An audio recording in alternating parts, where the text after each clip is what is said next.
প্রিয় শ্রোতাবৃন্দ, প্রিয় লিসনার, যারা শুনতেছেন যারা আমাকে শুনে থাকেন, দেখে থাকেন, আজকে আমি এর আগে একটা ভিডিওতে বলছিলাম যে ছাগলের ইংলিশটা সম্পর্কে একটু ডিসকাস করেছিলাম। আজকে সেই সম্পর্কে আজ পূর্ণাঙ্গ ধারণা আজকে আমি উদাহরণ সহ, ফর এক্সাম্পল সহ আপনাদের জানাতে চেষ্টা করব। জানি না কতটুকু আপনারা বুঝবেন, তবে চেষ্টা করব আপনাদের বোঝার জন্য। আমি কোনো এক সময় আমার শ্রদ্ধা একজন টিচারকে প্রশ্ন করছিলাম, ডিওতে ডু হয়, তা জিওতে তাহলে কি গো না হয় তো গু হওয়ার কথা। এটা আমার প্রশ্ন ছিল। তখন স্যার আমাকে এভাবে বললো, বাবা দেখো, এটা তো যারা ইংরেজবিদ, যারা অ্যাট ফার্স্ট এটা তৈরি করে গেছে, এটা এভাবে বলছি, এটা সারা বিশ্বে এটা এভাবে উচ্চারণ হয়। ডিওতে ডু, জিওতে গু হওয়ার কথা, কিন্তু না, জিওতে গো বলি। আর কিছু উচ্চারণ যেমন পিইউটি পুট, তার শেষে বিইউটি কি বুট হওয়ার কথা, কিন্তু আমার কি বার্ড বলি। তাহলে এখান থেকে বুঝে নিতে হবে যে ইংলিশের কিছু প্রনাউন্সিয়েশন আছে, প্র্যাকটিসের উপর ডিপেন্ড করতেছে। আপনি বেশি প্র্যাকটিস করবেন, আপনি বেশি অভিজ্ঞ হবেন। এটাই বাস্তবতা, এটাই রিয়াল। বাস্তবকে আপনাদের মেনে নিতে হবে। ঠিক সেরকম শব্দটা বলছিলাম যে ছাগলের ইংরেজি, যেমন GOAT গোট, BOAT বোট, বোটতে নৌকা, ROAD রোড, রোড মানে সড়ক বা রাস্তা, কোট COAT কোট, কোট পরে কোট। আর এই ধরনের অনেক শব্দ আছে যেগুলো মেসিং রয়েছে। কিন্তু আমি বলছিলাম যে আজ পর্যন্ত আমি কোনো ডিকশনারিতে খুঁজে পাই নাই, কোনো গাইড পুস্তকে খুঁজে পাই নাই যে ছাগলের ইংরেজিটা গট লেখা আছে। যে আপনারা কোনো বই পুস্তকে, কোনো গাইড পুস্তকে দেখাতে পারেন বা কোনো ডিকশনারি দেখাতে পারেন, আমি আপনাদের সামনে সোশ্যাল মিডিয়াতে চ্যালেঞ্জ করে বলতেছি, প্লিজ কমেন্টে জানান, আমাকে ফেসবুকে নক করুন, মেসেঞ্জারে নক করুন। আমি আপনাদের সাথে অবশ্যই যোগাযোগ করব। আপনারা মেসেজে কমেন্ট করেন যে আসলে আমি এই বইয়ে, এই পুস্তকে আপনি এই শব্দটা পেয়েছেন। কিন্তু আমি জানি না এই শব্দগুলো এখনের শিক্ষিত সমাজরা, এই শিক্ষিত জাতিরা কেন ভুল বলে আর মাথায় আসে না। আর বাসায় দুইটা ডিকশনারি আছে, অক্সফোর্ড ডিকশনারি, জয় ডিকশনারি। দুই ডিকশনারি দেখছি গোট লেখা আছে, GOAT গোট, বাংলা লেখা আছে প্রনাউন্সিয়েশনটা ওকার গোট, কিন্তু গড তো কোথাও খুঁজে পাই নাই।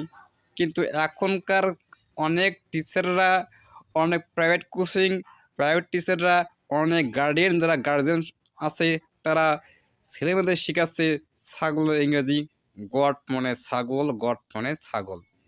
আমি কই তারা বদ্ধ পাগল। এইখানে বলি বদ্ধ পাগল, কারণ আমি তো কোথাও দেখাতে পারবে না যে ওকার ট আছে।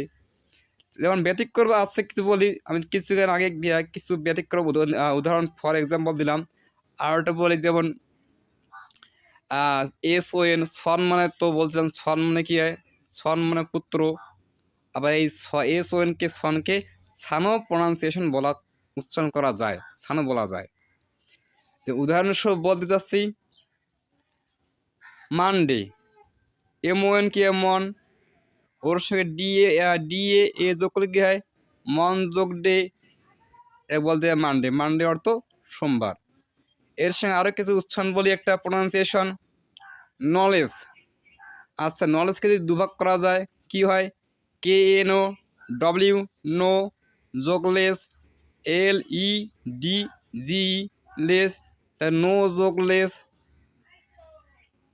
তাই নো যোগলেস কি হয়, নো লেস। আমরা কেন বলি নলেজ, উচ্চারণের তাগিদে এটা দুইটা শব্দে একত্র হওয়ার কারণে নলেজ হয়ে গেছে।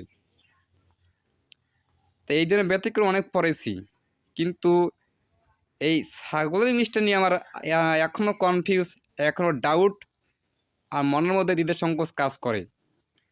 তো প্রিয় অডিয়েন্স শ্রোতা, যারা যেখান থেকে আমাকে দেখে থাকবেন, শুনে থাকবেন, সবাইকে রিকোয়েস্ট করব, প্লিজ আপনারা এই ভ্রান্ত ধারণা থেকে দূরে সরে আসুন। আপনারা ডিকশনারি ফলো করুন, জয় ডিকশনারি, অক্সফোর্ড ডিকশনারি, এসেট্রা যে কোনো ডিকশনারি থাকে কম্পেয়ার করুন। এমনকি মোবাইলে সার্চ দেন, আসলে সঠিক উচ্চারণ কোনটা। মোবাইলের ডিকশনারি আছে, অ্যাপস আছে, দেখেন মোবাইলের ডিকশনারি অ্যাপসটা কী বলে, ঠিক বলে না ভুল বলে, গড কান্না গুড বলে, আপনারা সঠিকটা জাস্টিফাই করেন। এখন ইউটিউবে তো অনেক ভিডিও পাওয়া যায়, দেখেন সঠিক উচ্চারণ কোনটা। আমি মানুষকে সঠিকটা বলার জন্য এই কথাগুলো আমি বলে থাকি। আমি যে এটাকে বলছি যে আমাদের খুব এক্সপিরিয়েন্স আছে তা নয়, আমি নিজেকে ক্ষুদ্র জ্ঞান মনে করি, আমার নিজের মধ্যে ক্ষুদ্র জ্ঞান আছে। সেই জ্ঞানের জন্য আজকে হয়তোবা এই সোশ্যাল মিডিয়াতে আমি দুই একটা কথা বলার সুযোগ পাচ্ছি।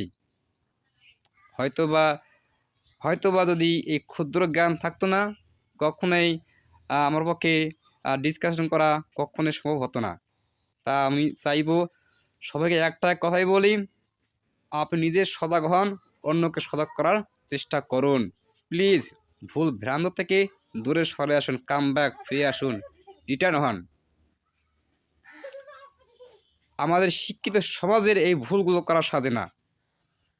আমার সভ্য জাতি, সভ্যতার সাথে সঠিক প্রোনাউন্সিয়েশন করা আমাদের দায়িত্ব, আমাদের রেসপন্সিবিলিটি।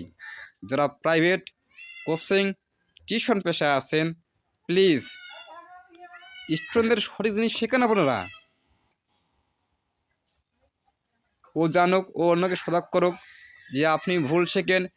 আর এখানে আর একটা কথা বলে রাখি, যারা টিউশন করান, প্রাইভেট পড়ান, কোচিং পড়ান, অ্যাট ফার্স্ট নিজেকে আপনাকে বাসায় পড়তে হবে, আপনাকে জানতে হবে, তারপর আপনাকে শেখাতে হবে।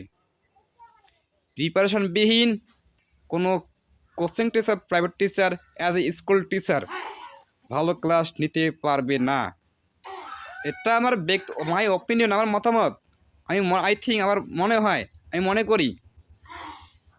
এখন আমার সঙ্গে আপনারা অনেকে দ্বিমত হতে পারেন, কিছু করার নাই। দ্বিমত হলে আমাকে কমেন্টে জানাবেন। সবাইকে ধন্যবাদ, ভালো থাকিবেন।